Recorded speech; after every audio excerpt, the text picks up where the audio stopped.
Assalamualaikum warahmatullahi wabarakatuh. Saya di sini akan membacakan materi tentang dakwah Islam di Asia Tengah. Yang pertama, kondisi geografis. Luas Asia Tengah yang dilingkupi batasan ini sekitar 6 juta kilometer. Seluruhnya merupakan pegunungan dan dataran tinggi yang tandus, juga dataran rendah.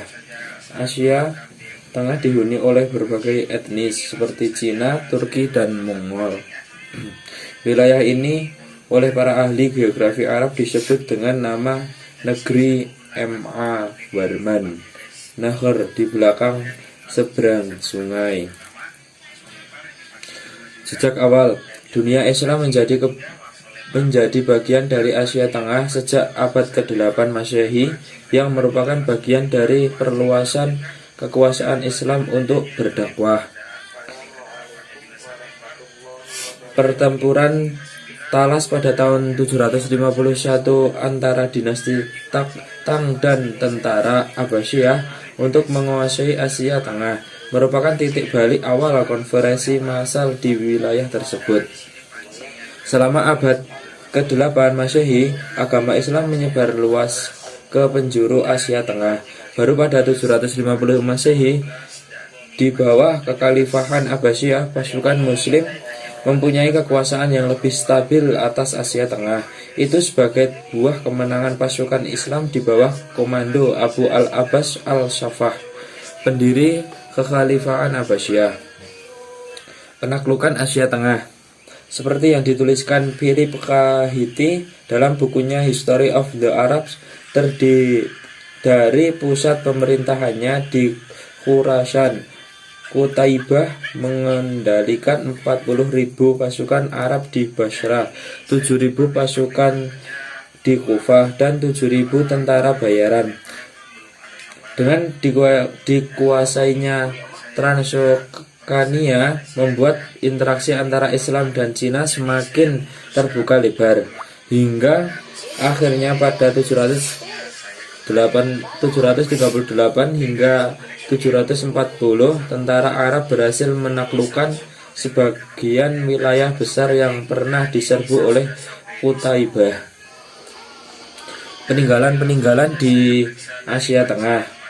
Yang pertama, Kunya Urgens atau Gurgaji di dalam bahasa Arab ditaklukkan pasukan Muslim pada 712. Kota tersebut sebelumnya merupakan bagian dari Kekaisaran Achaimanid Persia. Berikut gambar-gambar peninggalan Islam.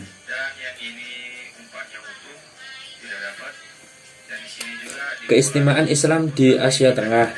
Disimpannya sebuah salinan asli Al-Quran di zaman Khalifah Utsman bin Affan di Tashkent. Metode pembuatan kertas menjadi mercusuar peradaban yang bersandingan secara pastise dengan Baghdad, ibu kota kekhalifahan Kairo, dan Cordoba. Ilmuwan dari Asia Tengah.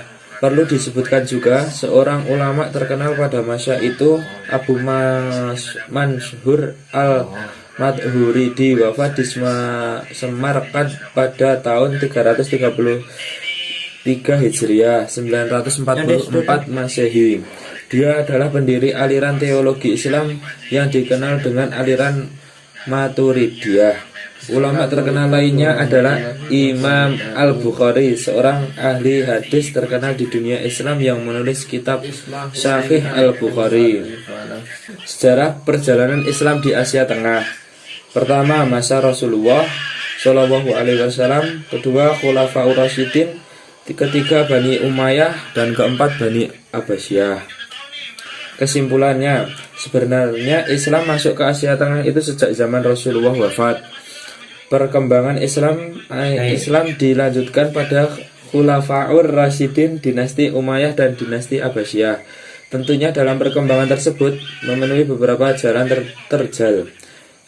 Pengaruh Islam ini berasal dari kerajaan-kerajaan Islam terdahulu seperti Turki Utsmani, Mongol, Zoroaster, dan Soviet bercampur dengan kebudayaan Islam.